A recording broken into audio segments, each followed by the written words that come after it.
Hello guys, welcome to study in brief. So let's start the topic. इस video के अंदर हम components of financial system को deeply पढ़ेंगे। First component is financial institutions. Financial institution basically वो organisation होती हैं जो हमें फाइनेंशियल सर्विसेज प्रोवाइड करती हैं किसी भी इंडिविजुअल को, बिजनेस को या फिर गवर्नमेंट को। अब ये इंस्टीट्यूशन बहुत ही ज़्यादा इंपॉर्टेंट रोल प्ले करते हैं इकोनॉमी के अंदर, क्योंकि ये मैनेज करती है flow of money and credit को मैनेज करती हैं, जिसके थ्रू ये अलग अलग फाइनेंशियल सर्विसेज भी प्रोवाइड करती हैं। इसके अंदर हम मेनली 3 कैटेगरीज के बारे में बात करेंगे, that is banks, investment firms and insurance companies. Banks एक टाइप का फाइनेंशियल इंस्टीट्यूशन होता है जो कि बेसिकली कस्टमर से डिपॉजिट को एक्सेप्ट करता है एंड जो वो डिपॉजिट करे हुए पैसे होते हैं उनको लोन्स के ज़रिए देता है दूसरे लोगों को जिसको पैसों की ज़रूरत होती है। बैंक्स और भी ज़्यादा सर्विसेज प्रोवाइड करता है, जैसे कि फाइनेंशियल सर्विसेज के अंदर ये हमारे सेविंग अकाउंट्स बनवाने में हेल्प करता है, चेकिंग करता है, क्रेडिट कार्ड इशू करता है बैंक्स, तो और भी ज़्यादा फाइनेंशियल सर्विसेज बैंक्स प्रोवाइड करते हैं। बैंक्स में मेनली 3 टाइप्स हैं, that is commercial bank, investment bank and central banks. Commercial banks वो बैंक्स होते हैं जो कि डिपॉजिट को एक्सेप्ट करते हैं किसी भी कस्टमर से एंड उस डिपॉजिट का यूज़ करते हैं लोगों को लोन प्रोवाइड करने में। ये basically wide range of financial services भी प्रोवाइड करते हैं, जैसे कि सेविंग अकाउंट्स मेंटेन करना, क्रेडिट कार्ड इशू करना। And commercial bank generally government agencies के थ्रू रेगुलेट करे जाते हैं, जो कि ये इंश्योर करता है कि हमारी इकोनॉमी में सारा काम सेफली हो, यानी कि सेफली कमर्शियल बैंक अपने ट्रांजैक्शंस को करें। Second type of bank is investment banks. Investment banks basically investment services provide करते हैं और भी ज़्यादा फाइनेंशियल सर्विसेज प्रोवाइड करते हैं to the corporations and governments. अब ये जो सर्विसेज होती है इसके अंदर न्यू सिक्योरिटीज़ इश्यूज़ या फिर एडवाइस प्रोवाइड करनी, कोई भी एक्विजिशन से रिलेटेड या फिर इन्वेस्टमेंट पोर्टफोलियोज क्रिएट करनी, ये सारा काम इन्वेस्टमेंट बैंक्स करते हैं कॉरपोरेशंस एंड गवर्नमेंट्स के लिए। Third type of bank is central banks. Central banks एक फाइनेंशियल इंस्टीट्यूशन है जो कि रिस्पॉन्सिबल होते हैं मॉनिटरी पॉलिसी बनाने के लिए हमारी इकोनॉमी के अंदर। अब इनका काम होता है बैंकिंग सिस्टम को अच्छे तरीके से रेगुलेट करना एंड फाइनेंशियल स्टेबिलिटी को मेंटेन करके रखना। Central banks basically RBI, that is reserve bank of India, and ये टिपिकली गवर्नमेंट ऑन्ड होते हैं, यानी कि गवर्नमेंट इनकी ऑनर होती है।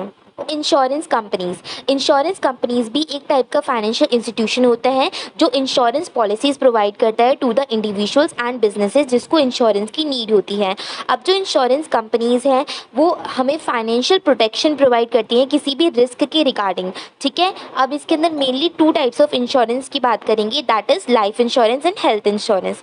लाइफ इंश्योरेंस पॉलिसीज बेसिकली एक प्रोटेक्शन है, दैट इज़ फाइनेंशियल प्रोटेक्शन है, किसी भी पॉलिसी होल्डर को प्रोवाइड करते हैं इन the event of the policy holders death. इस हेल्थ इंश्योरेंस भी फाइनेंशियल प्रोटेक्शन की एक पॉलिसी होती है जो कि पॉलिसी होल्डर को प्रोवाइड करी जाती है अगर कोई भी उसे मेडिकल इमरजेंसी होगी तो उस इवेंट में।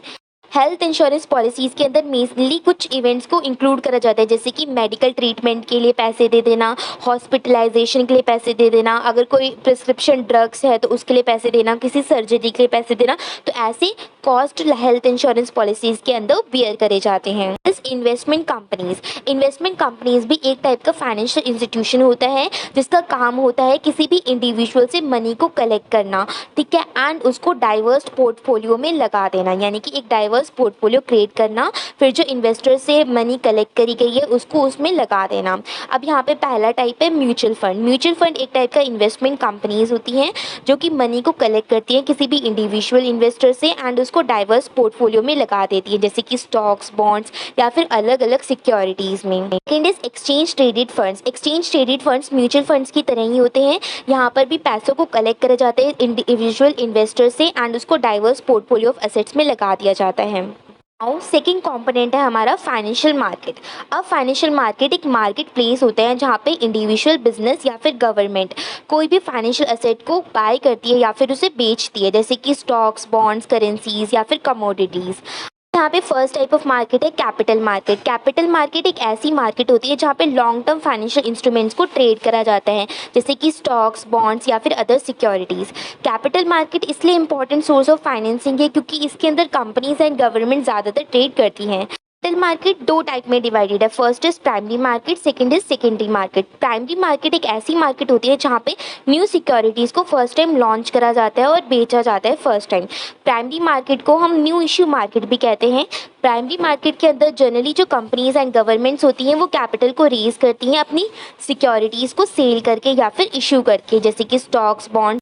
Type of market is secondary market. Secondary market भी एक ऐसी मार्केट है जहाँ पे एग्जिस्टिंग जो सिक्योरिटीज़ होती हैं उन्हीं को खरीदा और बेचा जाता है among the investors. Secondary market को हम स्टॉक एक्सचेंज या फिर स्टॉक मार्केट भी कहते हैं। अब सेकेंडरी मार्केट के अंदर जो इन्वेस्टर्स होते हैं वो खरीदते हैं एंड बेचते हैं सिक्योरिटीज़ को, जैसे कि stocks, bonds. Now money market. Money market एक ऐसी मार्केट है जहाँ पे शॉर्ट टर्म फाइनेंशियल इंस्ट्रूमेंट्स का ट्रेड करा जाता है, जैसे कि treasury bills, commercial paper, securities of deposit. First is call money market.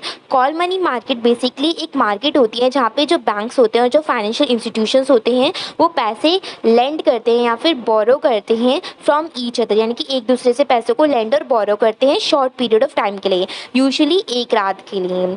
अब यहाँ पे जो इंटरेस्ट रेट होते हैं वो जनरली उसे कॉल रेट कहा जाता है और वो जनरली हाई होता है एंड कॉल रेट डिटरमाइन करा जाता है by demand and supply of funds in the market. Second type is treasury bill market. Treasury bill market एक ऐसी मार्केट होती है जहाँ पे जो गवर्नमेंट होती है वो अपने ट्रेजरी बिल्स को इशू करती है या फिर सेल करती है to the investors.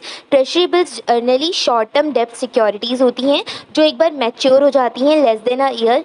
Third component होता है फाइनेंशियल इंस्ट्रूमेंट्स। फाइनेंशियल इंस्ट्रूमेंट्स एक टाइप का एसेट्स होता है जिसको ट्रेड करा जाता है, जैसे कि stocks, bonds, options, futures, currencies. अब फाइनेंशियल इंस्ट्रूमेंट्स जनरली तब करे जाते हैं जब हमें रिस्क को ट्रांसफ़र करना है या फिर कैपिटल को रेज करना है या फिर हमें फ्यूचर प्राइस मूवमेंट्स देखनी है किसी भी इंस्ट्रूमेंट की। भी दो टाइप के होते हैं, डेब्ट इंस्ट्रूमेंट्स एंड इक्विटी इंस्ट्रूमेंट्स। डेब्ट इंस्ट्रूमेंट्स वो फाइनेंशियल एसेट होते हैं जो कि किसी भी प्रॉमिस को प्रेजेंट करते हैं कि जो भी हमने डेब्ट लिया है यानी कि जो भी हमने लोन लिया है हम उसे रीपे करेंगे ही करेंगे। ये जनरली कंपनीज, गवर्नमेंट्स ही इशू करती हैं।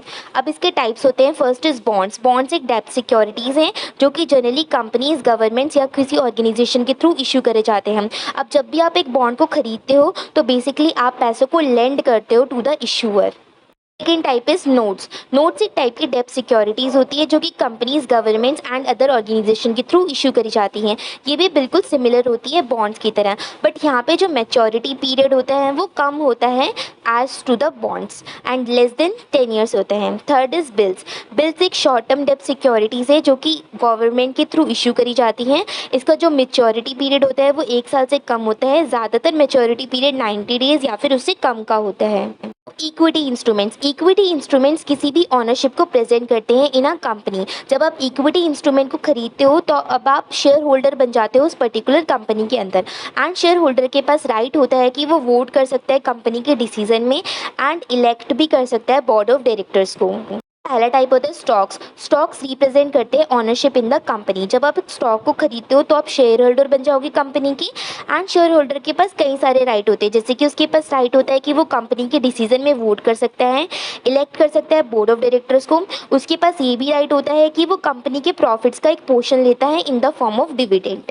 Second is derivatives. डेरिवेटिव्स एक फाइनेंशियल इंस्ट्रूमेंट होते हैं जिसकी जो वैल्यू होती है वो ड्राइव होती है फ्रॉम एन अंडरलाइंग एसेट, जैसे कि स्टॉक, बॉन्ड या फिर कमोडिटी। डेरिवेटिव्स के अलग अलग टाइप्स होते हैं, जैसे कि options, futures. Fourth and last component है हमारे पास फाइनेंशियल सर्विस। फाइनेंशियल सर्विसेज वो सर्विसेज होती हैं जो कोई भी फाइनेंशियल इंडस्ट्री प्रोवाइड करती है, जैसे कि banks, investment firms and insurance companies. अब इन सर्विसेज के अंदर जनरली बैंक की सर्विसेज जैसे कि चेक एंड सेविंग अकाउंट्स बनाना, लोन करना, क्रेडिट कार्ड इशू करना या फिर इन्वेस्टमेंट सर्विसेज इंक्लूड होती है, जैसे कि brokerage accounts, mutual funds, retirement accounts बनाना, इंश्योरेंस सर्विसेज प्रोवाइड करना, जैसे कि लाइफ इंश्योरेंस, हेल्थ इंश्योरेंस। ये सारी सर्विसेज इसके अंदर इंक्लूड होती हैं। फर्स्ट टाइप है इसके अंदर इंश्योरेंस सर्विसेज। इंश्योरेंस सर्विसेज वो सर्विसेज होती हैं जो कि life insurance, health insurance, property insurance and other type के इंश्योरेंस को इंक्लूड करती हैं। लाइफ इंश्योरेंस पॉलिसीज़ में जनरली एक पॉलिसी होल्डर को फाइनेंशियल प्रोटेक्शन प्रोवाइड करी जाती है to the beneficiary in the event of his death. And health insurance policy के अंदर मेडिकल एक्सपेंस को बियर करा जाता है। प्रॉपर्टी इंश्योरेंस के अंदर कवरेज प्रोवाइड करी जाती है अगर प्रॉपर्टी को कोई भी डैमेज होता है सच एज होम या फिर कार।